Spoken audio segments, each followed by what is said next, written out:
এই ভিডিওটা যদি আপনি দেখেন আপনার জীবনটা বদলে যাবে আশা করি।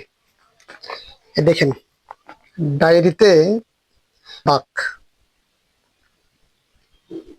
তো এই দাগটা আপনি কিভাবে ছোট করবেন? আপনার মাথায় কিন্তু অনেক আইডিয়া আসছে যে একটু ছিঁড়ে ফেলে অথবা একটু মুছে ফেলে দাগটাকে ছোট করা যাবে। হ্যাঁ, আপনার মাথায় এরকম একটা আইডিয়া আসছে, এটা আমি জানি। তো অন্য একটা টেকনিকে এদিকে ছোট বানানো যাবে। যদি আপনি ছোট এটা বানাতে চান, আপনি চাইলেই পাবেন। তো কি করবেন? এটা কি মুছে দিবেন না কাগজটা ছিঁড়ে দিবেন? না, এটা না করে আপনি পাশে একটা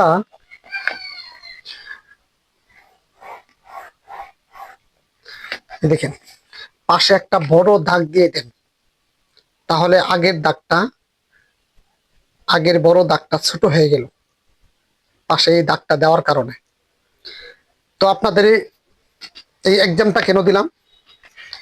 আসলে দেখেন, আমাদের সমাজে, আমাদের বাড়ির পাশে, আমাদের পড়শি অনেক ভাই ভালো চাকরি পাইতেছে, ভালো জব পাইতেছে, বড় হইতেছে। আপনার দেখে কিন্তু সহ্য হচ্ছে না তাকে কিভাবে টেনে নিচে নামান যায়। আসলে তাকে টেনে নিচে নামানো দরকার নাই, সে উঠতেছে, উঠতে দেন। কাজে আপনিও চেষ্টা করেন বড় হওয়ার জন্য।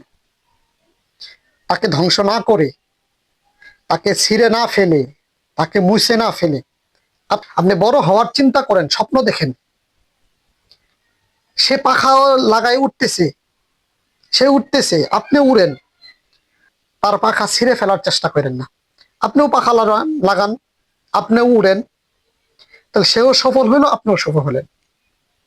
পক্ষান্তরে আপনি যদি চেষ্টা করেন তার পাখাটাকে ভেঙে ফেলার জন্য, আপনি পারবেন না। আল্লাহ যাকে বড় বানায় সেই বড় হয়। আপনি নিজ দিকে টেনে থেকে ছোট বানাতে পারবেন না। তো আমি এই গল্পটা এই জন্য বললাম, আমাদের সমাজে এমন অনেক লোক আছে অন্যকে ছোট বানানোর জন্য, অন্যকে ছোট করার জন্য কত উল্টাপাল্টা কথা বলে, তাকে নষ্ট করার জন্য কত ভাবে, কতই না চেষ্টা করে, তাকে এতটাই হিংসা করে যে হিংসা করার কারণে, হিংসা করতে করতে একদিন এই হিংসার আগুনে নিজেই জ্বলে পুড়ে মরে, তারপরেও অন্যের প্রতি হিংসা করা বাদ দেয় না। এই জন্য ভাই, পাশে আপনার পড়শি, আপনার বন্ধু বান্ধব যারাই বড় হইতে চায় তাদেরকে টেনে নিচে না নামাই আপনিও বড় হওয়ার